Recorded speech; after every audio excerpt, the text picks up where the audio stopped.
Hello. Oh my gosh, that's always such an epic opening.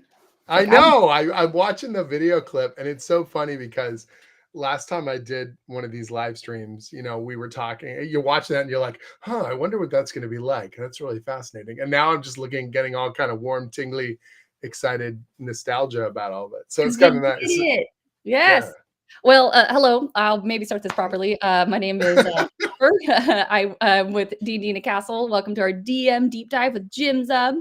Jim Zub, a well-known comic book writer, artist, Conan the Barbarian, Marvel, Rick and Morty, all that awesome stuff, all-around cool guy, and now one of our own DMs for D&D in a It's Castle. true. And Yeah. now I'm going to introduce Hopper, who doesn't want to talk about herself, but is totally amazing and makes sure that everything runs smoothly when you're at the castle running some of the best damn games of your life. So there, so Yeah. that.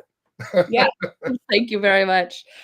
Super excited to talk about that. So I think first, I will get into your experience last time at the castle, but tell us about your upcoming campaign. You're coming back this November Sure. for 2 rounds this time. Super excited. Yes. So Yeah, I'm super excited. And the reason why I'm coming back, obviously, is because I had such a wonderful time. So this time I'm crafting a Ravenloft centric campaign that I'm very, very excited about. I'm an old school D&D'er. I've been playing since first edition. And what I tried to do last time and what I'm doing this time as well is trying to incorporate some of that old school flair, but with, 5th edition rules. And I've always loved the kind of Ravenloft campaign setting and all the stuff with the Darklords and all that kind of jazz. And so I wanted to dig kind of deep into some of that lore and sweep a party along and really take them through kind of an epic conflict happening on the ground level throughout Ravenloft in this way that's going to sort of push them through a couple funky and obscure little realms in the dark realms of Ravenloft, and then give them some really difficult moral quandaries that they can reshape the realms and or possibly, of course, be cursed and die horribly, because that's what these gothic horror do, and it's going to be a lot of fun. Yeah, I'm super pumped.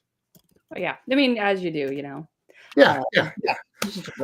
You're in the castle, you're in that environment. I think people are ready to goth it up a little bit, and I'm super pumped to have, I'm running it twice back to back, which is going to be a lot of fun too, because they're always going to be very different. Whenever I run a tournament adventure, whenever you run, whether it's pre-published or your own created kind of stuff, every plan survives right up until contact with the enemy, right? So it's this fun kind of thing where you want to see what the players really bring to the table. You want to see what kind of characters they generate and how those kind of interweave with the plan that I've got, and then elevate it, with their own personal stories, and try and bring, the most exciting thing you can do is tie them in as tightly as possible, that they feel that they're an integral part of what's happening there, and give them the choices that are going to propel that story forward into new and fantastic and unknown places. Yeah, I'm sure that you can't even expect what they're going to do. That's the best part. That's why we role play. Like, if I knew, I never want the games that I run to feel like they're on rails. You know what I mean? I don't want it to feel like you're just going through the motions, and the scenes are going to play out the exact same way no matter what, I do, or no matter what. The plan cannot be trapped, because if it is, then you can feel it. You can always feel if it's overstaged or over kind of manipulated to that point where you're just pinning people down and running them on the like a, I don't know, like a fantasy fair ride where they get to see all the visuals, but they don't get to have any sort of say into it, any of it. So I always want people to feel like they've got their hands around it. And I love being surprised. I love being thrown off. Maybe not in the moment. You're always like, what am I going to do? But then in retrospect, you're like, oh, I wouldn't have wanted it to go any other way. Amazing. Yeah, that's some of the best parts about D&D. Yeah. If people are curious to join you, it's called Darklords Gambit, as you can see down below. I believe your first week, November 3rd through 7th, is already sold out. Oh, is it? Oh, awesome. Sweet. You want to join? I've been running around so much. I've been doing a lot of comic conventions and gaming conventions over the past 5-6 weeks. So I haven't had a chance to check, but if the first one sold out, even better. That's awesome. I did get to meet a couple of my upcoming players, which was really sweet. I went to GaryCon, which is the Gygax convention, that happens in Wisconsin. And I was doing a signing there, and these two gentlemen came over and they had big smiles on their faces. And so I was waiting for them to pull out books. And they're like, "You're our dungeon master in November." And I was like, "Oh," and I sort of jumped to my feet. We got sort of a pre-photo, which was really fun. I was joking with them. I said, "Let's take a photo before the destruction. Let's have like a nice, clean, crisp, all fresh faced and before you did before the campaign ruined you." Yeah. Yeah. It was awesome. They were so enthusiastic, and they were saying how they knew my work, but then they also were really pumped when they were going through the different sort of options that I kind of presented a bit more of a nostalgic kind of flair for the old D&D that they grew up on, and that's exactly what I hope to be able to bring to the table.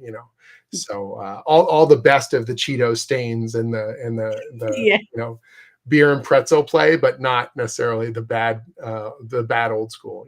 So it's awesome. Yeah, which I think is a really interesting point to make with these are strangers that just walked up to you, and there's already a bond that you guys have. That's what's so amazing about it. They're so pumped. The adventure is really kind of multi-tiered, right? Because you're going on this little trip, you're going to somewhere new, you're getting to interact with all these people, you're in that environment, you're all kind of feeding on each other's energy and excitement.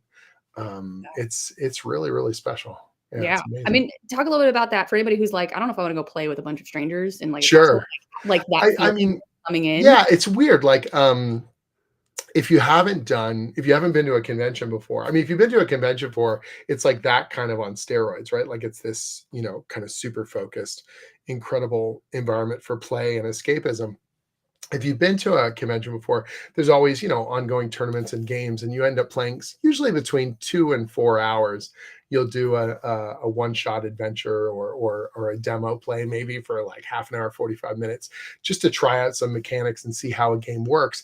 And there's always that potential, like you hope that you sort of sparkle at the table with strangers, or you realize, it's not even, well, obviously what we all have in common, we want to play together, but then it's that camaraderie that just naturally starts to sort of spin up as you interact, and the surprises that come at the table.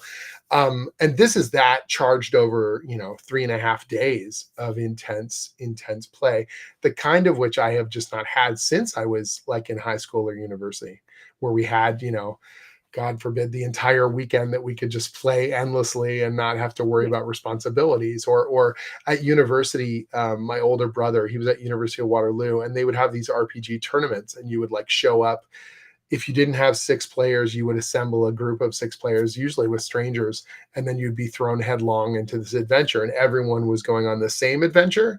But it was very much like you're sort of force feeding people through these encounters, and you're trying to get as far as you can go because you score points based on how far you would go into the adventure. And it was much more goal oriented, but you would still have goofy stuff. And once there would be groups where they wouldn't care about their score, they would just, waste their entire, not waste, they would spend their entire time in those first couple encounters just being goofballs, and you'd have the best memories and things like that. And so that's the closest comparison, and yet it's not even close to what you get at the castle, where you just have this unbelievable environment, and a support system, and everyone's just sort of charged up, and you're not worrying about anything else but let's get to that table, let's spend time together, let's really engage, and let's discover this thing. And then in between it, you're like, okay, we're grabbing snacks, or we're having meals, or we're exploring around the castle grounds, or having fun little interactions, or archery, or all kinds of stuff. And in some ways, the in-between time is just like continually charging that battery, whether it's grabbing a meal and we're all talking about what we're going to do tomorrow, or, the DMs sort of popping into the DM lounge and kind of being like, well, my plan's gone out the window, but maybe it's in a better spot, and let's figure this thing out. And then going back in there with extra gusto. And I think that's the joy of it, is we're all going on our own kind of journeys there at the castle, but everyone around you is in that same kind of imaginative space and supportive space and excited space, and finding it. That's what made it so special for me. I was so nervous, beforehand. And if I have to be honest, probably a little exhausted, because I just come off of an English convention and then just kind of slammed headfirst into the full-blown kind of castle experience. But I don't know, I'm extroverted that way. It just really charged me up, and I kind of went wild with it. Yeah. Yeah. Yeah, I think like you made a great point too, but like it's just you kind of make a camaraderie there, and we've seen people like you're in a room with each other for 8 hours playing a game, and then you still go and Yeah. have drinks together, and then you go do. I've seen like just groups like go together and continue to do things, and it's just a great way to like find your people in a community. Oh, it's your crew. Like that's Yeah, what was so fun about it. Exactly what you just said. In between games, you'd figure that everyone would sort of diffuse off into their own little corridors, but they didn't. They all sort of hung together for the vast majority of time. I have so many, kind of fun stories that spun out of that. One of my favorites, so depending on what sessions you are, you have these 4-hour blocks. You have a morning or an afternoon or an evening. And one of our evening blocks, one of the players was going to be late and let us know via text message or whatever. And they had talked earlier about that they had work stuff and they were trying to avoid. And we were like, oh crap, I hope they didn't get pulled into a work call or something crazy like that. And they show up about 15 minutes late, really quiet, don't want to say much. And we were just like, is everything okay? We just clear the air and then we'll get back to the game. And they had this nervous kind of grin on their face. They go, and I said, is everything okay at home? And they said, oh yeah, fine. It wasn't work. And we said, oh, what was it? And they go, I had to NPC a character for my regular game. And I was like, wait, you cheated on my D&D game with D&D? And he's like, yes. And we had just started laughing because it was like so amazing. I said, okay, I give you permission. You're allowed to have skipped 15 minutes of the game because you were playing D&D with your friends back home. Like that's as good as it gets, like that kind of dedication was just it was really special. It was just sweet. Yeah, everyone was wonderful. I definitely want to talk about like the type of players you're getting at your table and the engagement. But I do want to point out that you did write a blog post about your experience, right? I did, yeah. Substack that we have linked here. Yeah. Your newsletter. I did. Yeah, I've got a newsletter that I send out pretty much weekly. And it was hard for me to try and summarize all my thoughts and feelings in that post. And it's one of my longer ones I've done in quite a while because it did feel so special. I literally did a TED Talk about how role-playing games changed my life and how much they mean to me. And the interactivity and the creativity and the improv has made me better at everything I do, made me a better creator and a better writer and a better collaborator and a more, I don't know, emotionally in touch person without trying to sound too dramatic. And yet it's rare. People must be like, oh, your regular D&D game must be crazy. And I'm like, I don't have a regular D&D game right now because my schedule is so crazy and it's so busy. And so we tend to do these short bursts. We'll do 4 or 5 session campaign things, or someone's running a 2-shot or something like that, or I'm playing at conventions. But again, you're getting that like 2 to 4 hour burst. Hopefully, it goes well, and usually it does, but you don't get that sort of sustained gaming that I miss so much. And so this was like my job for the next 3.5, 4 days is literally to give these people the best experience they can have and to fill myself up with their excitement and creativity. That's what makes it so amazing. And it was sort of like getting back in touch with something very precious to me, and realizing that this is why I do what I do, and not to sound too dramatic, but if not here, then where, right? Like, this is what I want to do. This is a big joy in my life, is to have those creative, spontaneous moments with people and to feed on their energy. And it's like I've been getting it in little tiny bursts, at conventions. I made part of the adventure that I ran last time was built off the core of an AD&D first edition adventure that I designed last year for the 50th anniversary. There was sort of this weird killer dungeon, like Tomb of Horrors, but not as jerky, and Jason Carl. Hi, Jason Carl. One of our oh my gosh, Jason's dropped in. What the? Wow. Oh no. Shape up now. Dungeons and Dragons in this economy, we can't doing that. That's craziness. Amazing.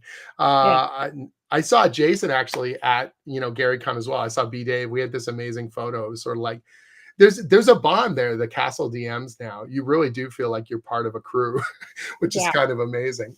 You guys made it extra special because we did this thing called Dungeon Master University, which was a first time thing. And so between the two groups of sessions, we had these kind of learning sessions and panels and Q&As, and I wanted to go to all of them. I was annoyed that I had to host one because I wanted to see what other people were doing, and you just want to like steal everyone's thunder and learn all the things you can learn. If anything, I was joking around, afterwards we were all just hanging with the DMs, and I said, man, I want to go to D&D in a castle, and like everyone runs games for each other and just kind of grows and learns off of what we've done and what we do. I know that's not entirely possible, but God, I just want to feed that energy.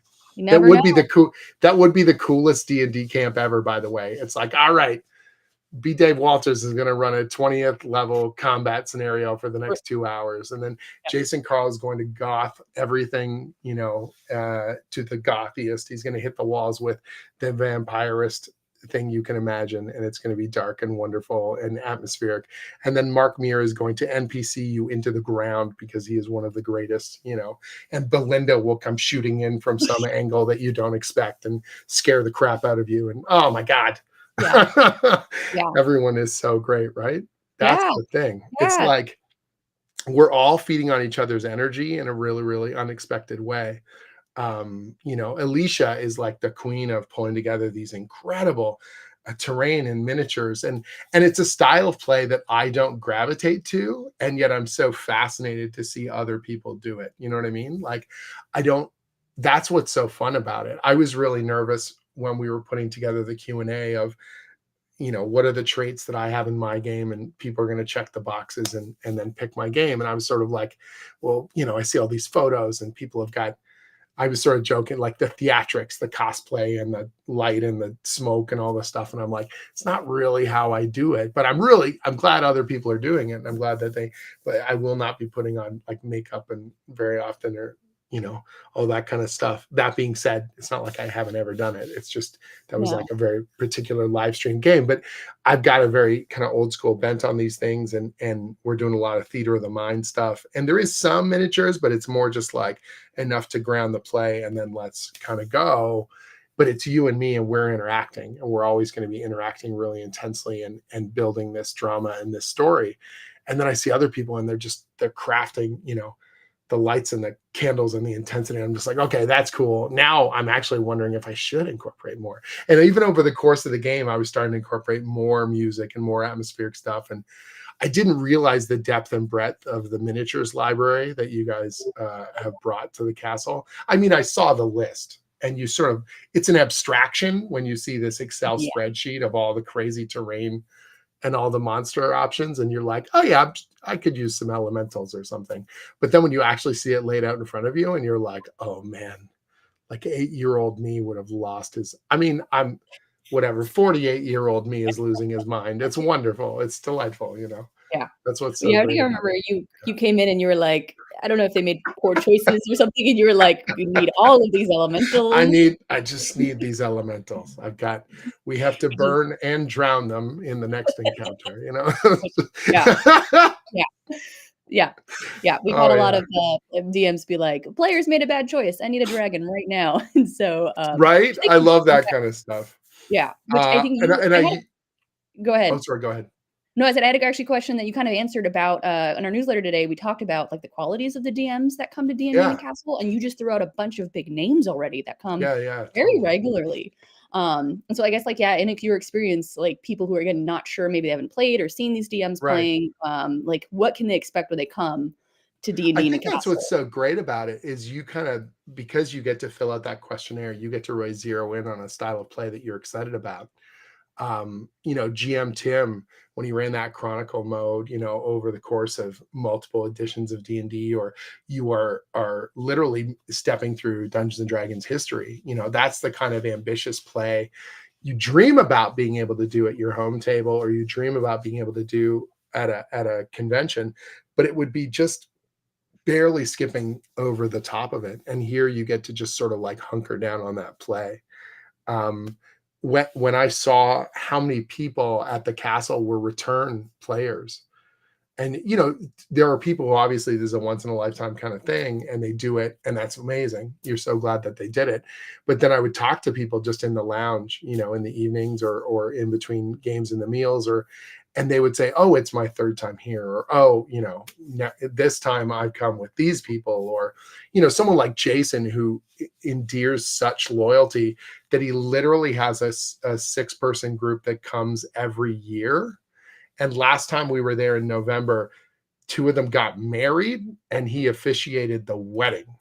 Like, what Amazing. does that tell you about the kind of memories and the kind of intensity, you know, that and loyalty, like that they feel this is part of an annual tradition for them, that they need to see him and they need to play in that game. And you're just like, that's dizzying to me, as you know, as someone who's been playing these games as long as I have.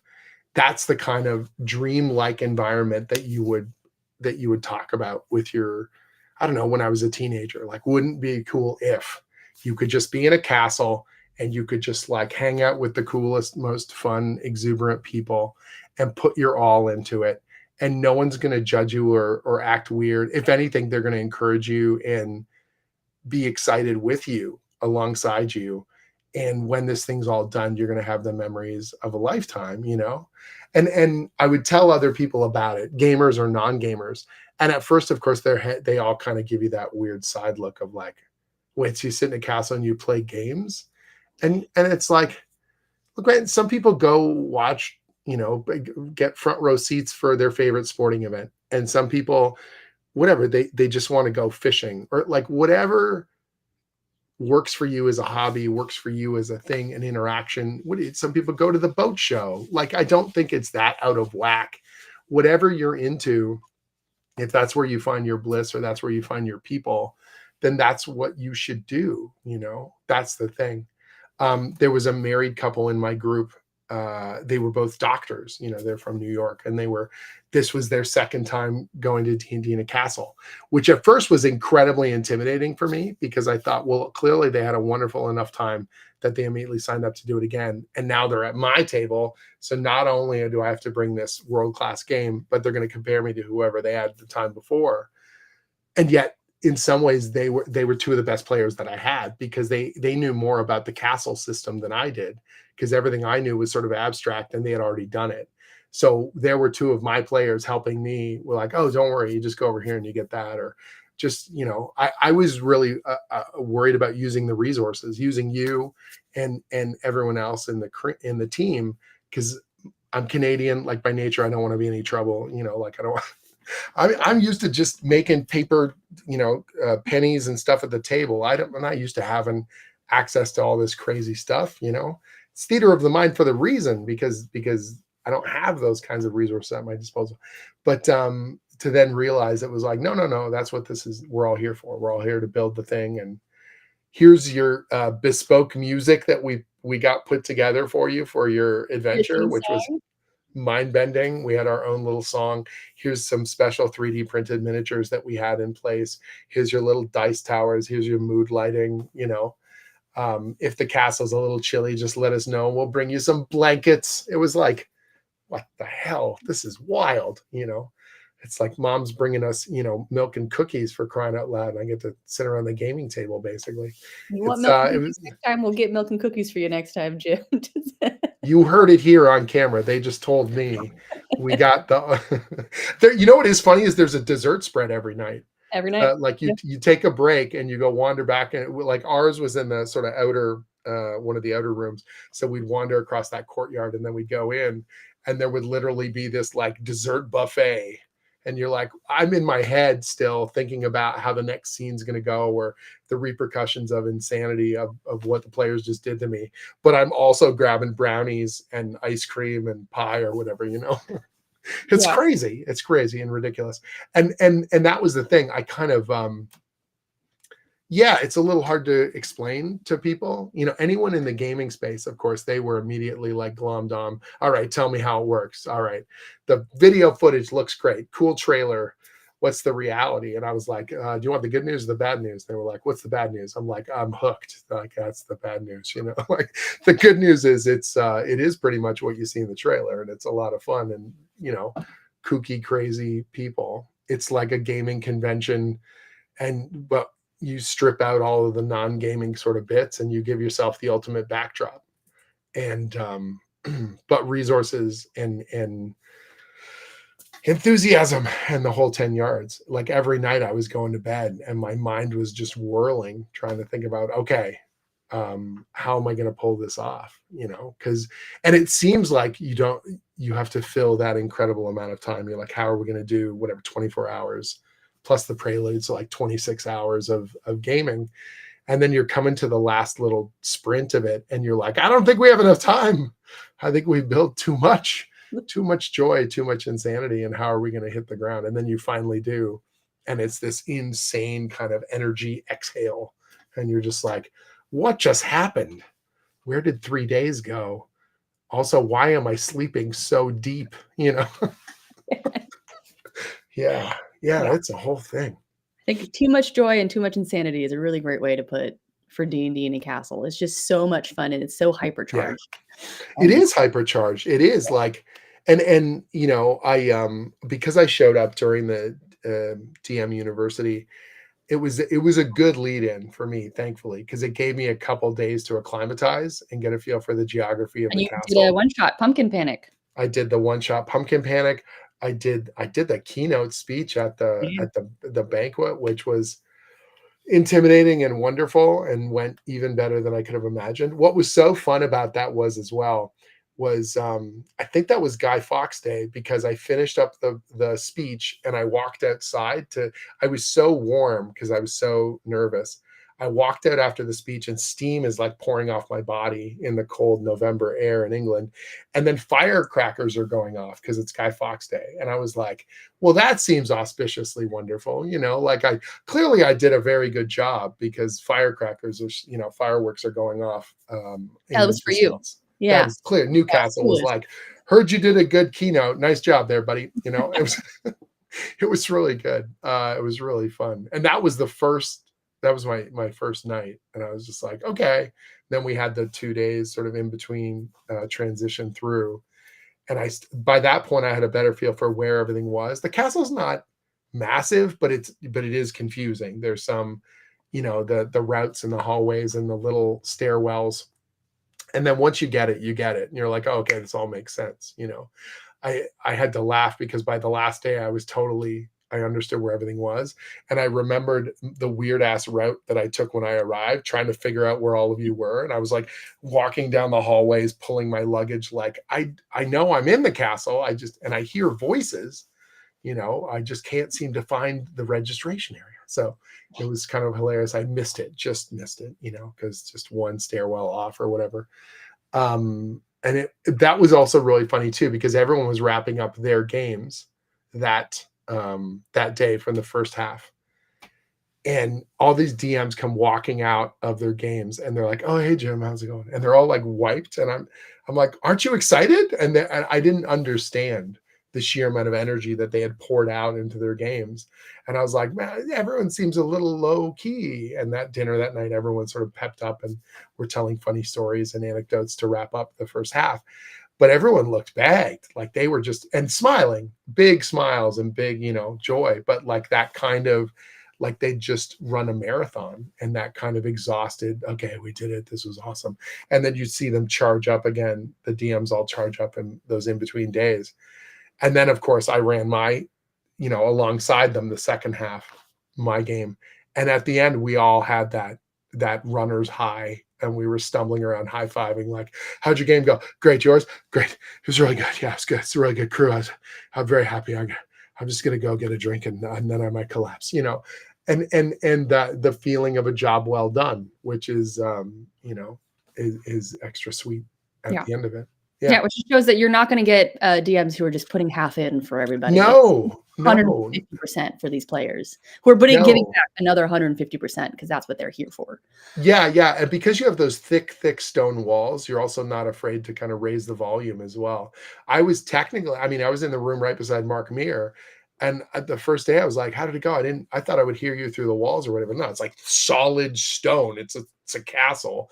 He was screaming and yelling. I was like, oh, okay. When someone popped outside for a smoke into that courtyard, I walked outside and I could just barely hear him kind of going. And I thought, oh, okay, well, I don't have to worry about interrupting someone, like normally if I play at a convention game, if I raise my voice, I feel like a jackass because someone's inevitably either at the next table next to you or in the next room. And you're just like, okay, we got to keep it down. Okay. We can't laugh. Don't laugh that hard. Don't be that goony, and here you're just like, let's raise the roof, let's go, we're all in, and watching the players realize that was possible too. On day one, I very much felt like everyone was attentive and super into it and excited, but they still had that natural, we all have that natural thing of, I must not embarrass myself, I must not get too let go. I must not get too into it because I may embarrass myself. And so I could really feel that the first day. I was presenting a lot. I was sort of raising and constantly describing the environments and doing the voices and getting up from the table and trying to sort of give permission across the board. Like, don't worry. Look, I'm not embarrassed. You don't need to be embarrassed. But not saying that, but just performing that. You know what I mean?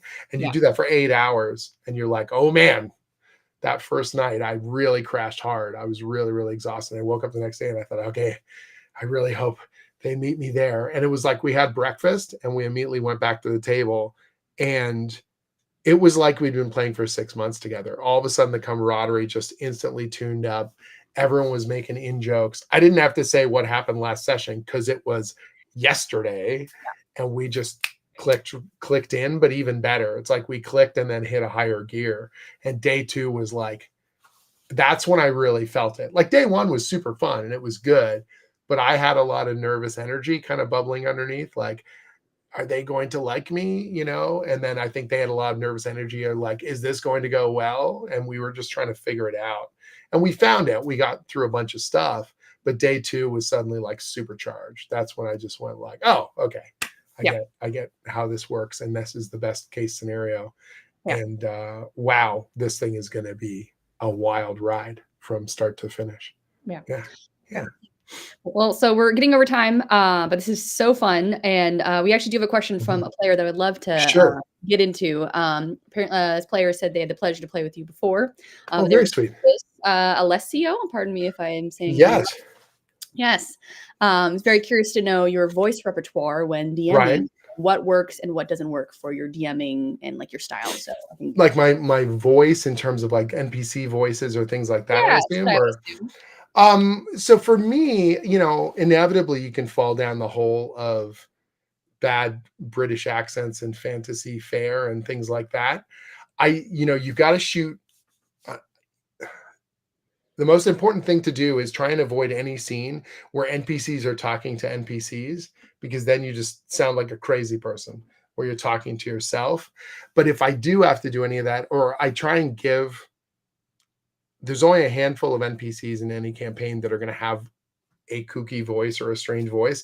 That way, the minute I tune it in, everyone kind of goes, oh, it's that person. Oh, it's that weird, person on the road, so that if you bring them back in an unexpected fashion, all of a sudden everyone goes, oh, because I don't have a costume, because I'm not literally doing a quick change or whatever, between scenes or what may have you. And so I try and limit myself to the number of voices that I do, or put a little bit more of the physicality. And that sounds weird, but it's true. You sort of change your posture and you kind of give people a little bit more of that thing. And don't be afraid it's not always about volume up. I think the mistake that people make is they're like, characters should yell all the time, or you should do the most bombastic voice possible. It's like, I get that you want to, whatever, Monty Python it, or you want to just like accent the hell out of it. And that can be fun at times, but contrast is everything. So I always find it really powerful when I tune everything down and I do a very quiet voice, and inevitably everyone has to shut up to hear them. And that creates a very, very different, feel to the table. You want to try and create those highs and lows. you want to sort of have that stillness and then the explosive action. You want to describe fantastical places and then kind of, in some ways, the mundane, and because otherwise, it doesn't seem as special. So same thing with the voices, very, very much. When I'm putting together NPCs, I'll sometimes sort of give myself a couple little traits, and I'll have bullet points beside the name of that NPC. I might just say, talks rapidly, or forgets names, or something like that, as much as possible. It's one of the tricks I'll do actually early in a game. Oh, I'm going to reveal one of my little secrets. I'll have an NPC who forgets people's names, usually very early in an adventure, so they have to keep repeating their name, which helps me to remember their name. So I'll have them be like, "Oh, you're Matthew," and they're like, "No, it's Bob," and you're like, "No, yes, of course, Bertrand," and they're just like, "Bob, and the more they say their name, the more I'm able to remember it, and the comedy we kind of get out of that to remind me, okay, you're Bob, okay, you're whatever, Sasha, or whoever these people may be. So that I find that can be really helpful. You need in a movie, they always say people will use characters' names a lot more in the first third of the movie to sort of put those names in your head. And so I'm trying to do that at the start of my campaign. I'm trying to put those names out into the open. I have them say their names, I have them register their names, I have them describe themselves, so that it sort of like locks it into place up here. And then it becomes a lot more natural. And so give them an excuse, give them a reason to spell their name, give them a reason to say their name over and over and over again. Yeah. There's a little, it's really good advice. Yeah. So we are over time. So I think we're going to do this. I want you, I could keep talking with you forever. This is amazing. And just recap the D&D in a Castle. So joining us with Jim Zub, who's been we've been having a great time talking about our experience at the castle and looking forward to you back. So why don't you tell us where they can find you, where they can find your, I think we have a QR code to your Substack where they can read more about your experience. I'm pointing at it. The castle. So let us know there. Where can people find you? Sure. Everything related to my creative work is at jimzub.com. So it's JIMZUB.com. That's where I've got links to all my books. That's where I've got links to the Substack, the Patreon, where I post an archive of all my script writing for comics and video games and things like that, including a bunch of free tutorials on there as well about how to write comics and how to pitch publishers, and how my professional career has kind of gone on the strange and wonderful path that has been on, to a point where someone said, this guy would probably be a castle DM, which is the most mind-bending, ludicrous thing possible.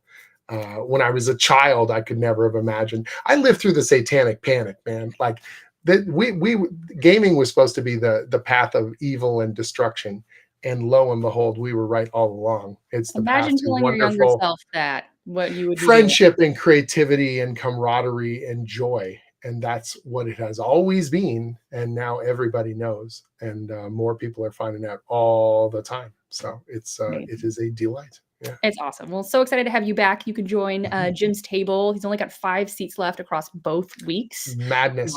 Out of 5 out of 12 seats, and your first week is already sold out. So if you want to join, you can use the QR code or go to dndinacastle.com and join him for November 10th through 14th, somewhere around here. Do it. It's so much fun.